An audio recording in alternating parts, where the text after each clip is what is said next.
recording in progress. I own a digital consulting firm named the Andrew McGill Company, which is a hilarious legal name that I kind of just did as a joke, and now it actually is my company's name.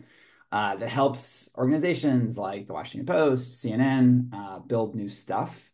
Before that, I was the editor of interactive news at Politico. And before that, I was at the Atlantic, and before that, I was at the Pittsburgh Post Gazette. Before that, I was at the Allentown Morning Call, and we'll get to all of that. Um, but today we're going to be talking about careers and jobs and journalism and all that. But we're also going to talk about this phrase that I first heard 15 years ago. Wow. That stuck with me ever since. And that's that there are no trains and there are no stations. Cryptic, what does that mean? So let me tell you a quick story. It's 2012. I am in New York for a job interview. It was a big interview. It was with a big news outlet that was getting a lot of buzz. It was very exciting. But I was losing my mind because this place is a big deal. I was intimidated. And also because the job was to run their social media accounts. This is kind of in the nascent, burgeoning beginning of social media being A, a thing for America, but B, a thing for news. And I had spent my entire time at the Collegian being a reporter. And that was a problem for me because I'm like, oh, I don't want to do social media. You know, like this is my whole thing is I want to write long form magazine journalism because I'm a reporter. That's my identity. And if I'm not that, well, then what am I? And does that mean if I do this job that I'll never be a reporter again? If I'm not writing enough, will I forget how to do it? Will I be like typecast forever as the guy that like posts to Twitter, now X professionally? What if I get on the wrong track? That was the biggest fear I had. And these are the thoughts that are going through my head, but they're also thoughts that I am blurting out to the managing editor of this publication who is interviewing me, which was kind of unprofessional, not the good way to get the job. But this editor, and like one of the kindest and most generous professional moments of grace that I've ever received, he listens to me and he says, Andrew, there are no trains, there are no stations. He said, a lot of people think that your career is like a train track, right? So you show up at the station, you get on board, you head to the next station, you get your next train, and then you finally reach your destination. And if you miss your train at the train station, you're screwed, right? Like you're on the wrong track. And I'm quoting him still here, there really are no tracks. And honestly, there aren't really any stations either. There's just you. And the path you're going to take won't move in a straight line or go in the direction you always expect. It will surprise you, and it's actually a good thing. And I didn't get the job, obviously, but this advice stuck with me until today. And I think as I'm thinking about this presentation, what I wanted to talk about is how we can think of a career that's without tracks, and that's something that hasn't always come naturally to the journalism industry. So any of my clients will tell you that I love agendas for my meetings. You cannot have a meeting without one. So here's what we're going to cover today. First, we're going to talk about careers in media used to work. Then we're going to talk about what's changed. And then finally, I'll wrap up with some analysis about the opportunity that I really do think this presents for you. Two quick disclaimers. First, this is a really unsentimental presentation. A lot of heartbreaking stuff has happened in the last 20 years in the media business. I've experienced it. My wife has, my friends have, your professors have, but I'm not here to make you sad. I'm here to help you see what it means. A bunch of good stuff has kind of just gone away, but so is a bunch of bad stuff too. So no tears in this particular presentation. And then also the trends I'm going to bring up mostly apply to like print and digital media, by which I mean print, Washington Post, digital media like CNN.com or BuzzFeed News. Broadcast is an area that I'm just much less familiar with, especially local broadcast. It has its own rigid hierarchy that I just don't understand. So bear in mind, this is largely focused around newspaper stuff, but working for the student newspaper, so this should be okay. So let's dial this back to how careers used to work, roughly from like, prehistory, dinosaur era up until like maybe 10 or 15 years ago. First, you graduated college and hopefully you had an internship or two, like you'd spent the summer working somewhere. And then you would get your first job. And it was probably at a weekly newspaper. It was small and like the editor is like the mayor or the fire chief or something, but it's not much to talk about, but it's a foot in the door, a place to learn the basics. And then after a year or two, if you worked hard, you would quickly jump ship and land a job at a daily paper. And it might be small still, but it's a daily. You're here for a while, maybe. This is like a 3 to 5 years. And you do a bunch of different beats, police, municipal, courts, and you prove yourself with a bunch of big stories. And then you start thinking, okay, well, what's next?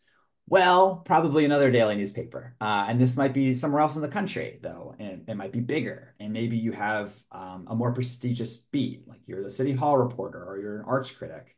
And then you double down and you're here for another 5 years. And for a bunch of people, this is enough. Like they stick around, maybe they move into editing, they start a family, they get paid enough money to stick it out. But other people get restless and maybe they set their sights higher and then they land at a Metro Daily. And this is like, as I always thought of it, the beginning of the big leagues, like an honest to goodness city newspaper. Doesn't have to be a big city, but it is, the central organ for a big metro area. And plenty of people are really happy here. This is where, you starting a family and settling down. And if the timing works out, though, you might pick up stakes and go to a bigger metro daily. And this is truly a large city like Philadelphia, Los Angeles, Chicago. And this newsroom is huge because big cities have huge newspapers. It's like your entire career is played out in miniature here. There's people working at bureaus and they're aspiring to work in the downtown newsroom. And in turn, they're aspiring to have a bigger beat, bigger profile. And there's tons of room to move within this newspaper. And once you're at a big metro daily, there's a pretty good chance you could jump ship to another metro daily if you wanted a change of scenery or like a new job or more money. You landed here, it's a true accomplishment. But if you're lucky and you happen to write, the perfect story that catches the right person's eye, you might have a shot at landing at a national paper. And there aren't many of these, right? There's the New York Times, Wall Street Journal, USA Today, maybe the Washington Post. But this is where your peers look on with envy and say, wow, that guy really made it. So if I put this in a little chart, it would look something like this. It's sort of like a set of stairs or an escalator. And this actually worked. Like people jumped from publication to publication, moving up the escalator as their talent and desire warranted. And in the process, they geographically moved a lot, either within the state or just as often, like around the entire country. And this worked for people. So if we look at the career of Russ Eshelman, who was my old mentor at Penn State, former head of the journalism department, he started his career at the Gettysburg Times, which was a daily. So he skipped the weekly step, great. And then he moved to the Lancaster New Era, which was a bigger daily. He built up his chops covering state politics. And then he landed at the Philadelphia Inquirer, which was a true metro paper with a huge staff. And that was the system working. And when I graduated from Penn State in 2010, I wanted to be Russ Eshelman. I guess I didn't care about the politics stuff. Never was into that, which is ironic because I worked at Politico for a long time. But I always wanted to end up at the Philadelphia Inquirer. Like that was my dream. I would have been happy to go there and just like run through my whole career there. And when I landed my first job at the Morning Call in Allentown out of school, I was ecstatic because the Morning Call at the time was definitely a large paper. Allentown is Pennsylvania's third largest city. And, the Morning Call had bureaus in Easton and Bethlehem. And if it didn't quite like level up to the level of a metro paper, it was very close. And I thought, this is great. Like I've skipped 2 steps of the escalator. I'm on my way. And I always thought like one short hop down to the Philadelphia Inquirer, not going to be hard. And once I'm there, I'm set for life. I can die happy. And honestly, I was on the train, right? Like this was the track that I was on. I think the spoiler here is that's not how that happened. And it's certainly not how things work anymore. I joke sometimes that my graduation year, 2010, was like the last year you could reasonably expect the traditional journalism escalator to work. And I'm not even sure that's true. That might not have been the case back then either, because so much was changing. The escalator was kind of built on 2 things. One of them good, one of them was not so good. The first thing was this rich ecosystem of small and medium-sized papers. So if the metro dailies or the national papers were the big leagues, you needed your like AA, AAA feeder teams to supply talent, to use a baseball metaphor. So you needed papers like the Gettysburg Times or the New Era or the Morning Call. And then the second thing that's needed was a mentality that because we had this escalator, that younger journalists should knuckle under and pay their dues at smaller papers and get some experience before they even considered knocking at the door of a larger paper or a Metro Daily. It's weird to think back, but when I started at the Morning Call, there are some people who thought I was kind of too young to work there, that I hadn't worked my way up enough to hit there. So what changed? I think the sad answer is that like that middle tier is in really bad shape. So the economics of media have shifted in a way that's just harder to put out a daily paper for a mid-size or large community anymore. That middle tier of journalism has seen a ton of layoffs in the last decade, and a bunch of places have closed down or ramped down production. So, if we bring back the escalator, this means that this middle swath doesn't exist in the same way anymore. And really, this kind of includes metro papers too. So back when things really started getting tight around '09 and 2010, people actually thought it would be the reverse, that the national papers would get screwed because they dealt in a competitive market with commoditized information, and that the metro papers would thrive because they had generally a near monopoly on local news in their areas. But that's not how it turned out. This is the figure I pulled from Pew Research, which does an annual study. The total newspaper workforce has dropped by 15% in the last 15 years or so. And a lot of that has come from mid-market newspapers, those middle tier papers. I ran the math. I think every year around a quarter had layoffs in the last 5 or so years. The other thing that's happened is that the new journalism jobs that are generally being created are going to three places, which are Washington, D.C., New York, and L.A., and San Francisco to a lesser extent. But these are the big three. And this is a graphic that I made, oh my God, literally 9 years ago, but it still holds true today. The red circles are distribution of reporters and editors in cities in 1990. And then the purple circles are the distribution in 2015, again, 9 years ago. You can see in the 25 years, newsroom employment shrunk in most parts of the country, but it grew strongly in New York, DC, and to some extent San Francisco. Pew Research at the time, this data is a little bit old, but it calculated that more than a fifth of all newsroom jobs are now located in just three metro areas, again, DC, LA, and New York. And among internet-only publishers, places like, at the time, BuzzFeed News, The Intercept, ProPublica, Politico, 40% of those jobs are in the Northeast. So the middle has been substantially weakened, both hierarchically and geographically. And for most people, or for many people, like this has been very bad. I don't want to gloss over that. Like losing a job is one of the hardest, most painful things you can go through. And this shift has profoundly altered how many cities and smaller communities get their news. But silver lining for students like you, because I think the changes in media have potential to be very good for new entrants. So let's jump back to the two things that enabled this escalator system. And let's focus for a second on the second, which is the pay your dues mentality. Because this landscape has flattened so much, there's just fewer jobs to go around, but there's also fewer barriers to jump directly to a big market. I personally have seen greater willingness from national outlets to hire people directly out of college than I've ever seen before, although, of course, in fairly junior roles. And because there are so many things that are new that media companies are trying to do, like audio, product, graphics, data analytics, and because the hierarchy is screwed up, there's much less friction moving around internally and trying different stuff. So if we go back to my career path real quick, I started out at the Morning Call doing fairly typical reporter stuff, but my next job was at the Pittsburgh Post-Gazette, where I met RJ, where I did interactive graphics for its energy vertical. And then after a year, when I was tired of that, a job opened up covering Allegheny County government, so I did that instead. And then a year and a half later, I was in DC editing graphics for National Journal magazine. Then National Journal happened to be owned by the same company that owned The Atlantic. So when a job opened on the politics team for doing data-driven stuff there, I jumped over there.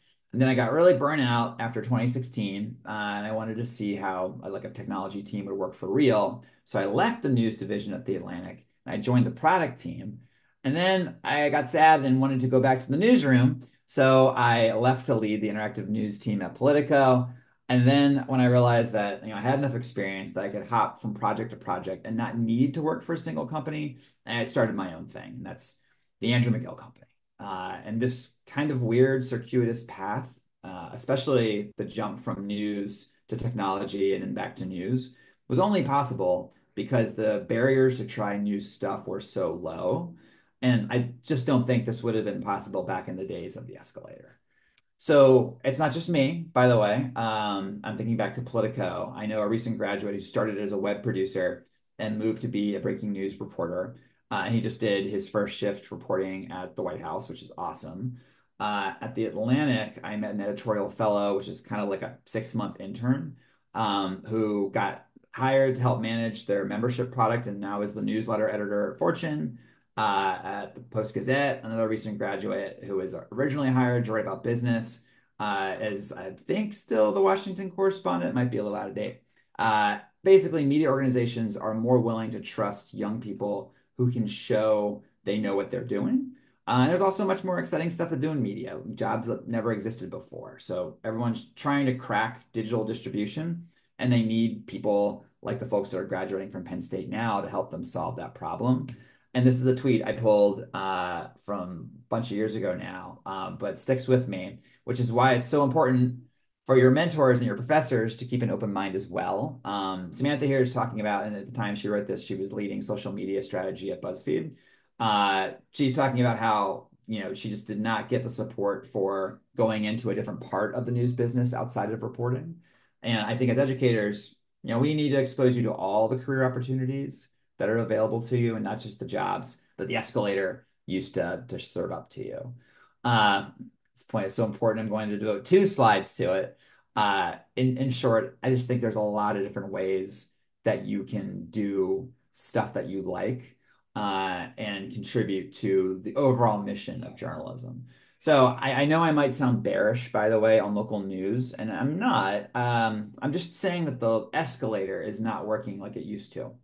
There's like amazing experiments happening in this space from the Baltimore Banner in Baltimore, the News Catalyst Project at Temple University. We're even seeing like early stage local news startups become mature, like Billy Penn in Philadelphia, CityCast. All these places need people that have talent and energy and are willing to explore stuff that's different. And like these are just a few of the logos that of local news orgs that are making it work. They're just different than the newspaper hierarchy we had before. So this is, why we're talking about trains, right? Real life is chaotic and you've got to embrace that.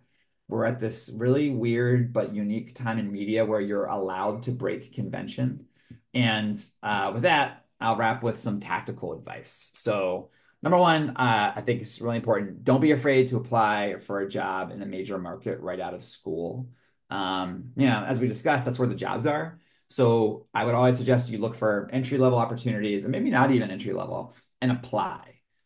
Email editors at places that interest you. More often than not, I've done that, and they write back a lot more than you'd expect.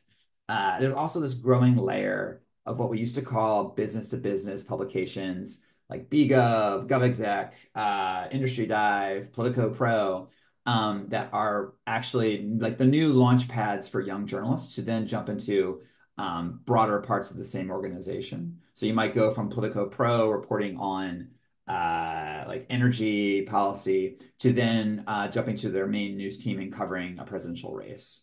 The other thing I'd say is don't be afraid to take an opportunity that feels off track, air quotes off track. When I graduated college, and I never thought that I would have my own company or lead a graphics department or mess around on a product team.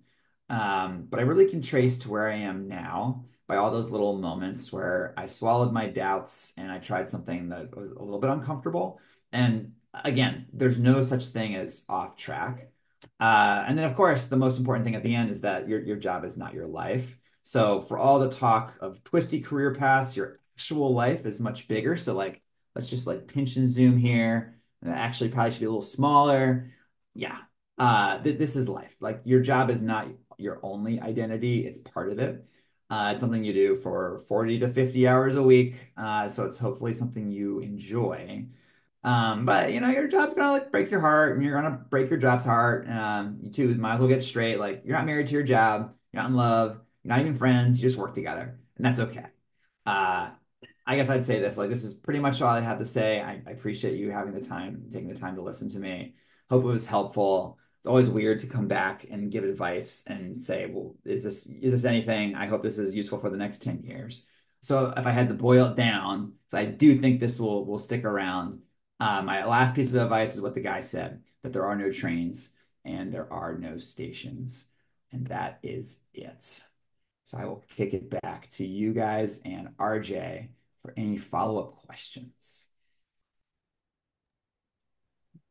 Yeah, Andrew, that was terrific. Thank you. yes, agreed. Um, I would toss it to the students who are on the call to ask any questions they might have. Feel free to, if you want to, just kind of raise your electronic hand if you have a question and you can chime in.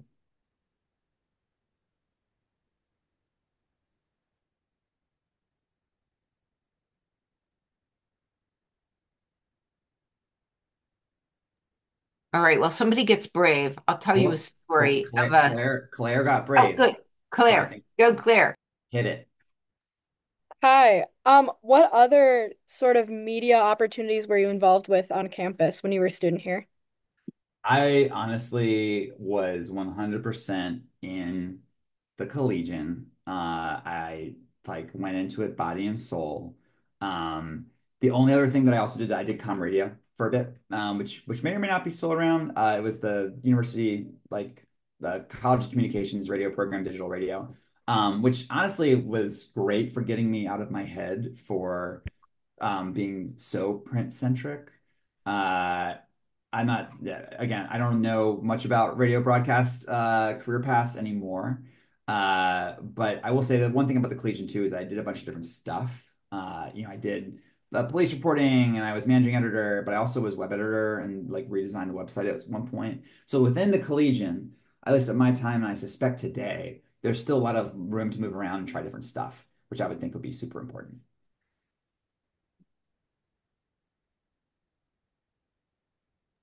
I had a question.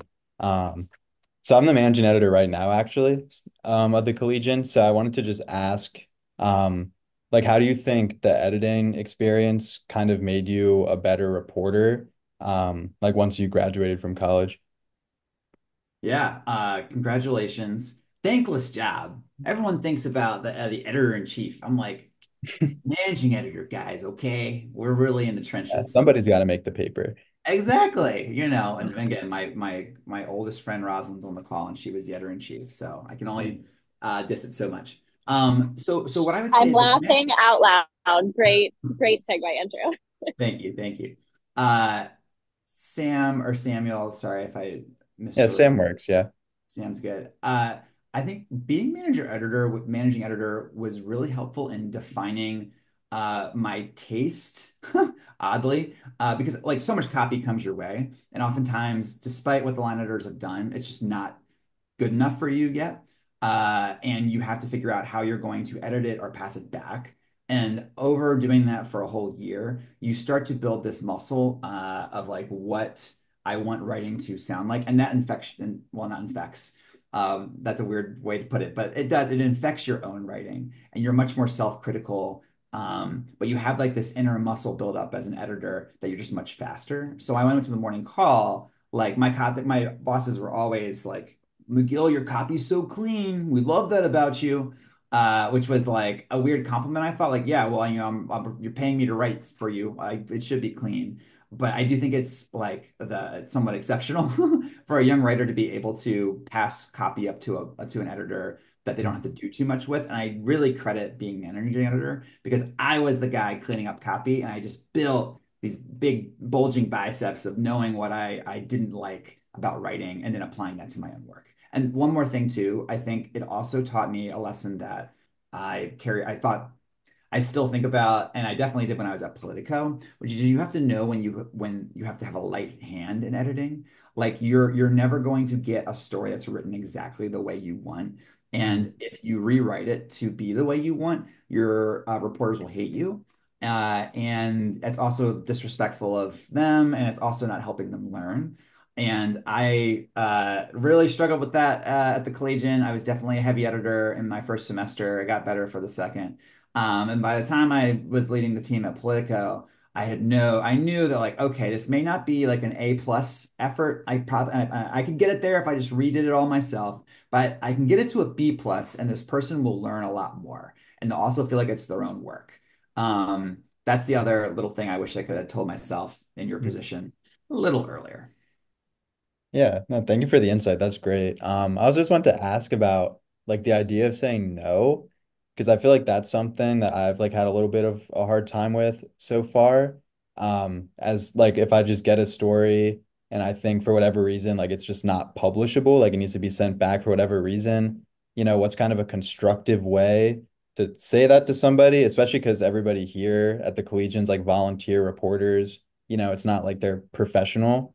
Yeah. Like, so how do you kind of say that in like a constructive way that's not completely like, demotivating them or hurtful to them? Yeah, I think it's something you have to practice, and also the more you do it, the more people trust you when you do it. I think it's the biggest thing. There's no easy way to get around it. Like sometimes you're going to get stuff that you just have to send it back and say this is not ready. We're going to hold it. And the way I always approached it, like there's rarely news that cannot sounds weird, but there's rarely a story that can't wait a day. And if it's breaking news, then like, yes, you and the editors are going to go in and you're going to rewrite it and it's going to go up and that'll be fine. But every other time, I very rarely killed stories unless it was so clear that they didn't have the reporting to back them up and they might never. You can usually see the outlines of what they still need to do. And oftentimes it was just structure or writing. And I think my first semester when I was sitting in your chair, Sam, like I would go and redo that writing myself. And I Mhm. got better at the thing that you're saying right now, which is like, no, this isn't ready yet. Send it back. Let's do it tomorrow. And people preferred that to me rewriting it, which I think is why it's just actually in practice much less scary. Like you're more scared by saying no, probably, than they are by accepting it. And they respect you more if you hold standards high, Right. Okay, gotcha. Thank you. of course. What else we got? Melanie. Hi. First, I'd like to apologize. There's a bit of background noise that I don't know if it's blurred or not, but you mentioned during your career you hopped to a bunch of different places. Did you find it hard to adjust to being in radically different positions, or was that something that just kind of came with the new territory? Came with the new territory. Yeah, it's hard. Like I think it's hardest when you go to a new job and you're not sure you can do it, which was the case for me about half the time. When I went to the morning call, I actually was pretty confident I could do it because I had interned there. And when I went to the Post Gazette, I went into a job that was in a whole new newsroom and way bigger, but it also was more data centric. And I had kind of done a bunch of that at the morning call. It was like my avocation, but now I'm like pitching this whole role around it. And like you just have to suck it up. Like I think that's it. Like it's really like the dumb metaphor is always like building like weight lifting. Like, it's like through stress and putting stress on your body that you get stronger. And I think the nice thing about it is that even though every time I like do something new, it's kind of scary. By the way, starting my own thing was by far the scariest thing I've ever done. You build this like larger muscle in the back of your head that gives you confidence that you can probably do it. Like I wasn't that confident when I went to Post Gazette. I'm like, I am out here. Like this, I could fail. This would be terrible. I just have to go back to the morning call and beg for my job back. But by the time I went to the Atlantic, which was another big moment for me that was scary, by the time I started my own thing, I had enough of like intellectual muscle build up back here to be like, I know I probably can do it, despite like what my heart's saying. And honestly, that just takes time. But every time you do it and you succeed, it's an amazing feeling.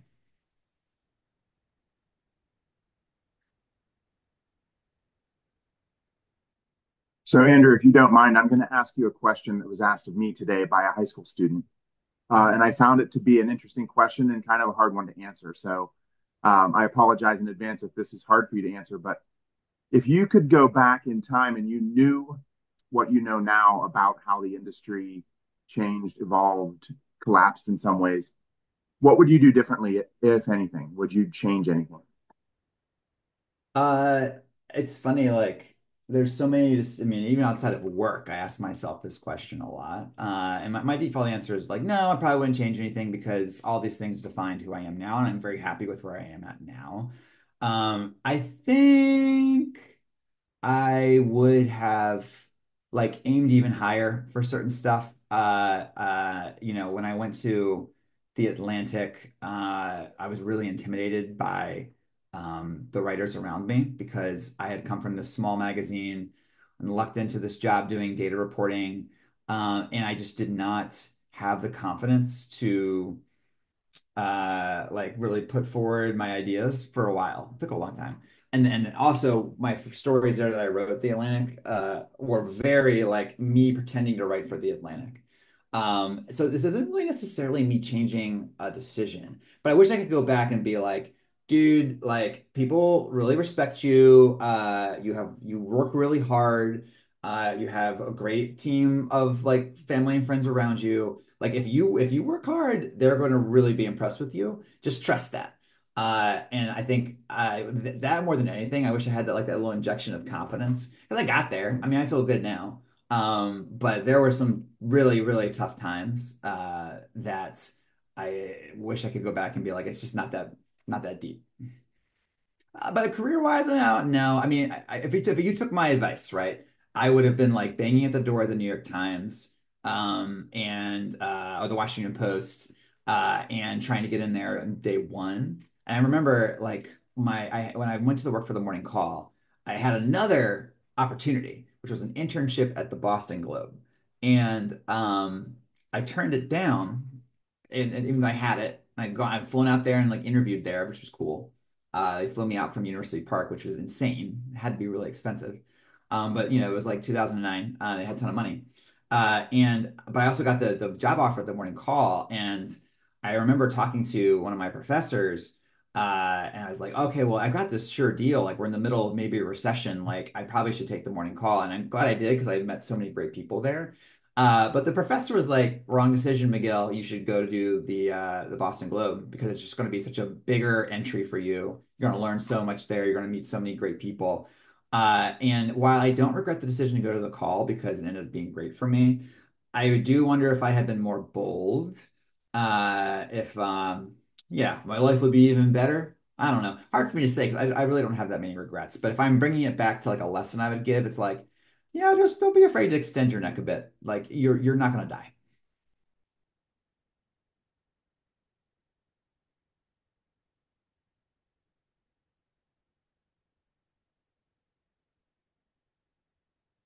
So can I ask a question? I want to like, and I'm gonna call on Sam. Sorry, just because you volunteered earlier and you're also the managing editor. Like I remember my time for managing editor, and again, it was like 15 years ago, and like we were working in like Microsoft Word, which we might still be, but like probably Google Docs. I don't know. Yeah, we use Like Google Docs. Okay, well, there we go. See, just like the rest of the world. Like what is the biggest challenge you see? I don't need to mean like the macro business stuff around editing the Collegian these days. What's the biggest challenge of editing the Yeah, Collegian? like what's the thing you find hardest right now? Mm, well, I can say with current events, the hardest thing is editing coverage about the Israel-Hamas conflict. We just had on campus, we had because on Monday was the anniversary of Hamas's attack on Israel on October 7th. And so there was a protest from pro-Palestinian people, and then there was a vigil from Penn State Hillel, which is like a big Jewish organization, and kind of trying to cover both of those events without any form of bias, trying to kind of appease both sides of the conflict. And going back to last year has been like very difficult for us, because we've gotten feedback from both of like orgs from both sides that have had their own issues with our coverage. So I would say just trying to approach that issue has been really tough. I salute you. I'm glad I did not have a similar like level of like hurt and pain to cover. It's hilarious because right after I left college, the Jerry Sandusky Joe Paterno scandal happened. I shouldn't say Joe Paterno. The Jerry Sandusky scandal happened, and I know the people that were in my class right after me, like we're dealing with tremendous every day, just like the campus being rent asunder, and I feel like uh, you're dealing with a similar version of that, and it's puts you guys in a weird spot because you're trying to be neutral arbiters. No advice. I just see you. That's difficult. Thank you for doing it. Yeah, no, for sure. But yeah, no, I think the hardest part is kind of it's just like you have to accept that it's like because what we've learned is that in us covering the protests, kind of like the other side is upset that we covered it in the first place, that we gave them that platform.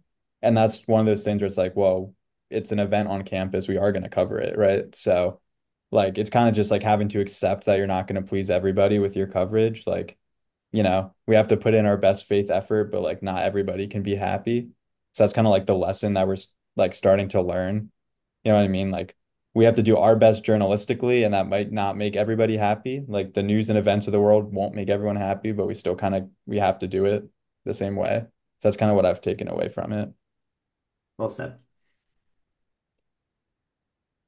I have a question for the students on the call. I'm the head of the AIG, the Alumni Interest Group, and we heard that there are a lot of students who are not journalists or not planning to go into journalism, which is, fine with me. I think I was a journalist for a year and a half and then jumped on the PR and marketing track, which is where I spent my career, and ended up as chief marketing officer for a number of companies. But I'm just wondering how many of you on the call are planning to go into some aspect of journalism or communications.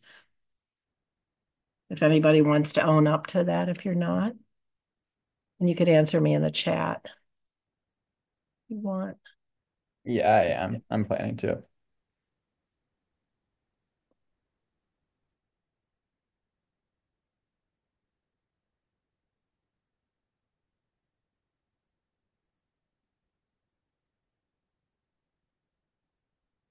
No answers. No, Talia's gonna do it. Uh, and I was gonna guess Claire would say the same because I think you were also multimedia. Um, yeah, it's funny. Like I gave this talk a few years ago before the pandemic. Um, 'Cause I won an award from the Alumni Association. I think they like it was like a young alumni, and it was like for people under 30. I was 29, so I like snuck in there just in time. But in my speech, I was talking about because I was teaching this class at Penn State. Yeah, and like the census records or the Department of Commerce like job records will show you that like more people are majoring in journalism, but not going into journalism, which is kind of where you're headed, Robin. And I remember I think this is true too. Is like that's fine. Like I think the inquisitive mindset is like valuable to bring into whatever you do. Absolutely.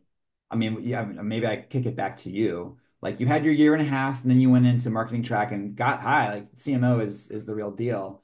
Like, did you still think back to your journalistic training? Absolutely. I mean, as so many of us, Collegian alumni, really feel like the Collegian launched me. You just learn such great basic skills. I mean, one, you learn how to write. Two, you learn how to think. I mean, you don't get much more basic than that. And it just is a great experience. So, no matter what you decide to do. So I was just curious about what people plan to do, and it looks like there's lots of variety, but tied together with a common theme of communicating.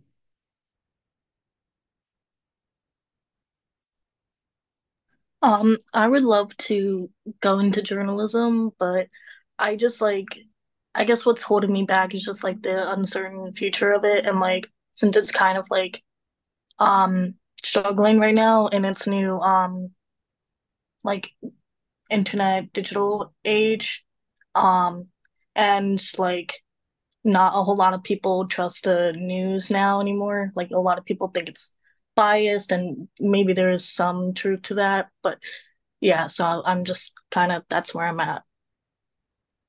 The security thing's tough, right? I mean, welcome to my talk. what I would say this is, Gina, like when you if you graduate and you take a job at a news organization, it is not like a vow. You are not like locked into the priesthood and you have to keep doing it. Uh, by the way, that's the same for any job, as I've discovered. There's room to like bounce in and out and try it or do something different. And I will say, like the thing that's beautiful about now is that we just have so much more independent publishing capability. Um, that like, Substack has reinvented the game. That if you want to be able to publish your own thing, you can. I always am like a little bit reluctant to counsel new graduates to jump right into like building their own media empire, unless they have like a truly distinct thing that they can like corner or own, because it's just like way easier to do that once you build up some experience and a following already. But yeah, I hear you. I will say, like, water's warm here in DC, right? Like, I'm not joking about like the new career path really being centered around B2B stuff. Like, again, I know a ton of people that went to work for Politico Pro, which is our paid like newsletter, like or like for lobbyists, basically, publication. So if you're an energy lobbyist, you read Politico, like energy, Politico tech, etc. Um, all of those things are escalators within Politico to go up to the main site, and you end up then jumping from being a tech reporter on Politico Tech to being like a disinformation reporter on the politics team. Like, there's new tracks that you can do, but they really are centered, I think, in the major media markets at this point. There's money there. You're right. It's a little bit shakier. Thank you. Of course.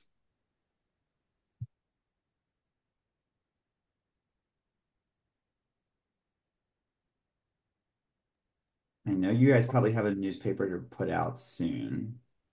Maybe not. I don't know. Do we have a Yeah, newspaper to put out? yeah, so like it comes out once a week on Fridays. We make it on Wednesday nights. So like tonight we're making it. Nice. But yeah, so it's like once a week. When you were there, was it once a week or was it more often? I don't know when we went to like once a week instead of daily. Yeah, no, it was daily. Okay. So just to give you context, Sam, like, so much of my life was trying to edit things down for the print product, which is hilarious. And like Rosalind on the phone can attest, like we were so concerned about like column inches. And like so much of my editing decision was made like I simply do not have space for this amount of writing, which is obviously something you don't have to deal with every day anymore. But no, it was daily, and web was not an afterthought, but it was definitely not the primary thing. Like, if I didn't get the newspaper out, I would be fired. If I didn't get like a web update out, nothing would happen to me. Right. I imagine that's flipped. Like, yeah, I would say. I mean, I'm also just curious because it's like, it seems like unfathomable to me, like a daily print product as a college student. Like, because we make one a week and I'm stressing about that one paper a week. So, like, I can't even imagine about daily and having enough daily content. Like, was there more stories back then to fill a paper? Because sometimes, like, I'll be struggling to fill our once weekly paper. Yeah. Well, okay. So let me ask you a question or two. Like, how many reporters would you guesstimate you have writing for the Collegian at this point? Um, I would say probably like 50, 60 Yeah. total. Yeah, that's fair. I mean, Rosalind can fact check me. I think like we always talked about like the Collegian having like 100 people. Mhm. And I forget if that included the business side or not. I think we probably had more, maybe a little bit more people, maybe not though. Right. I think it was 200 with Well, sports included. But yeah, okay. our total like staff is like 200, but as far as like written reporters, ignoring business, ignoring photo multi, it's probably like 50, 60 people writing. Got it. Work expands to fill the time available. I think we had like a fairly strict, like weird caste system of like senior and junior reporters. And if you were a senior reporter, you had to write 3 stories a week. And if you didn't, I would yell at you, or I would tell someone to yell at you. And if you were a junior reporter, yeah, you write one, but you were like, we didn't, you were just kind of like a passenger. Like the senior reporters, we really drilled in like a weird cult way to like really get tons of output out of them, which sounds bad. Sorry. But I think it was just like we since we knew we had to fill the paper, we just did it. Um, and I don't have a better answer than that. I will say, Sam, like I was there every night until 10 o'clock. Yeah. I Um, was gonna ask, when did you make time for school? um, yeah. Fortunately, the college econ degree was I was able to fit it in. So basically from 4 p.m. on, I would work at the Collegian, usually till around 10. So that would be like we would have our wire meeting, which was like laying out the addition, I think at 4. And I would, and it was only 5 days a week, so I would squeeze in like a lot of homework on my off days. And like travel sucked. So like if you wanted to go anywhere from the weekend, like I had to be back in state college by like Sunday at like noon, so I could go to the board of editors meeting. Again, sorry, Roz, but like so many times I'm on a bus from Philadelphia, like white knuckling it so I can be back in time for the board of editors and board of opinion meeting. Um, yeah, I worked a lot, and I think that was tolerated by my professors because they understood Mm. the, the level at which I was trying to operate at the Collegian. Yeah. And we always like joke now, like we're full-time collegian workers, like part-time students, Oh because like yeah, that's like what it feels like. We're like we feel like we're working a full-time job right now, which is fun. It's like a good time. I'm glad I'm here, but like we always joke about that. I made that same remark today to a classroom of high school students, and I left the Collegian 30 years ago. Yeah. It never changes, It I has don't not changed. think. Never changes. Let me ask you this, Sam, real quick. Hmm. Since you said you're busy on Wednesday nights, would it help to move the roundtables to a Thursday instead? Yes. Yeah. Yeah, no, it absolutely would. Okay. Yeah. Because we've traditionally done them on Wednesdays, but in order to increase turnout and make it easier for you all to attend, maybe we'll Yeah. start doing them Thursdays. No, I'd definitely say so. Because obviously, like, I'm editing the paper during that, and then we have a lot of our staff members who come in to make the pages as well. So I think that would benefit a lot of people to move it to a different day. Yeah. Awesome. Thank you. Yeah, of course. That's helpful. I just dropped my email address into the chat. It is literally Andrew at McGill.cool. It's not a mistake. And I would say anyone on here or anyone that's not on here, if you want to have a further conversation, just shoot me a note. I'm happy to type back or jump on a Zoom. Because to your point, Sam and RJ and Robin and Barb, like the Collegian was my launch pad. And it was like a weird cult. Like why was I spending so much time there every night for like $600 a semester? Um, but it was because it was so fun. I really loved the people I was with. And all the time you're putting into it pays off. Like it truly does. That is one thing that people ask me even then. Like my college roommate, who was an education major, so he was always partying, was like, "Hey, do you regret like all that time you spent at the Collegian?" I'm like, "No, dude. What was I gonna do? Like hang out with you? No." Like I really, really, really loved all my time there, and I'm glad to hear it sounds like that just slightly obsessive love still exists, which is great. Mhm. I'm glad to hear that. Andrew, thank you so much for doing this for us and offering, advice to students as they think of it. I really appreciate it, and it's wonderful to have you. And thank you again. Thank you. Thanks, everybody. I appreciate you listening Yep. to me. Yep. Take Thank you all care. for I'm taking gonna the time. I'm Thank you. gonna Appreciate it. need to drop. Bye bye. Bye guys. All right. Bye now. See you.